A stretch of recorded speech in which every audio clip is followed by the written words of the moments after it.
আমার ওস্তাদে 3 দিন ধরে টেনশনে আছে। পর্তুগাল হাইরা গেছে, তার উপরে রোনালদো লাল কার্ড খাইছে।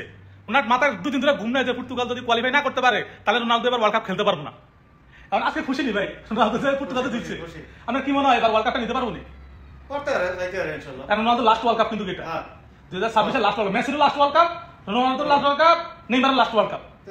বয়স হয়েছে সবাই, ব্রাজিল নিছে, আর্জেন্টিনারও নিছে। এখন আমাদের বাস একটাই রিকোয়েস্ট, পর্তুগাল যাতে কাপটা নেয়। এত সিচুয়েশন, এত কিছুর পরও পর্তুগাল কোয়ালিফাই করছে আজকে লাস্টলি।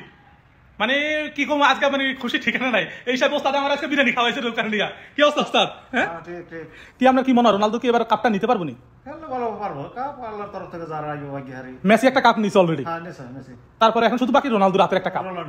যদি কাপটা নিতে পারে তাহলে আপনার মনে করেন যে ওয়ার্ল্ড কাপের একটা যে গেমটা, হ্যাঁ ব্যালেন্ডিয়া জিতার ভিতরে সম্ভাবনা আছে, কারণ 1000 গোল অলমোস্ট কিন্তু রোনালদোর 1000 গোলের কাছাকাছি। যদি 1000 গোল করতে পারে আর ব্যালেন্ডিয়ারটা যদি জিততে পারে, মানে আপনার কি কমু পুরো ওয়ার্ল্ডের আবার নতুন করে একটা সাজ হইব। আপনারা যারা রোনালদোর ফ্যান আমার ওস্তাদের মতো অবশ্যই কমেন্ট করে জানাবেন, আর যারা মেসির ফ্যান বেশি বেশি লাইক করবেন আর শেয়ার করবেন। ধন্যবাদ।